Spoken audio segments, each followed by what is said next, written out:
కాశీతీరంలో ఒక నిశ్శబ్ద ప్రార్థన. వారణాసి పుణ్యక్షేత్రంలో మాధవ్ అనే ఒక వ్యక్తి ఉండేవాడు. బయట ప్రపంచానికి అతను చాలా సంతోషంగా కనిపిస్తాడు. కాని అతని మనసులో ఎవ్వరికీ చెప్పుకోలేని ఒక పెద్ద బాధ ఉండేది. గతంలో అతను చేసిన ఒక చిన్న పొరపాటు అతన్ని నీడలా వేధిస్తూ ఉండేది. ఆ బాధను ఎవరికైనా చెబితే వారు తనను తక్కువ చేసి చూస్తారేమో లేదా అవహేళన చేస్తారేమో అన్న భయం అతనిని నిశ్శబ్దంగా మార్చేసింది. ఒక పౌర్ణమి రాత్రి మనసు నిండా భారంతో మాధవ్ గంగానది ఒడ్డుకు చేరుకున్నాడు. అక్కడ మండుతున్న చితులు, ఆలయ గోపురాలు మరియు శివనామ స్మరణతో ఆ ప్రాంతమంతా ఆధ్యాత్మికంగా ఉంది. ఆ చిత్రంలో ఉన్నట్లుగానే శివుడు ప్రశాంతంగా ధ్యానంలో ఉన్నాడని మాధవ్ భావించాడు.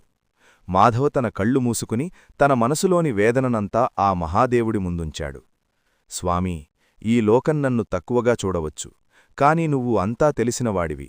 నా బాధను వినేవారెవరూ లేరు అని మనసులోనే రోధించాడు.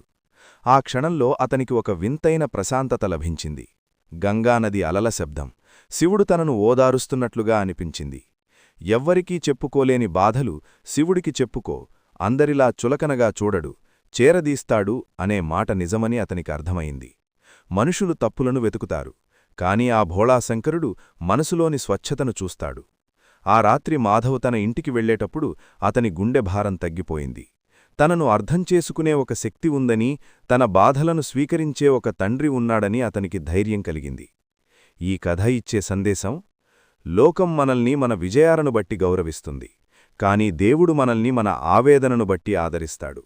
మనసులోని భారాన్ని పంచుకోవడానికి శివుడికంటే గొప్ప స్నేహితుడు మరొకరు లేరు.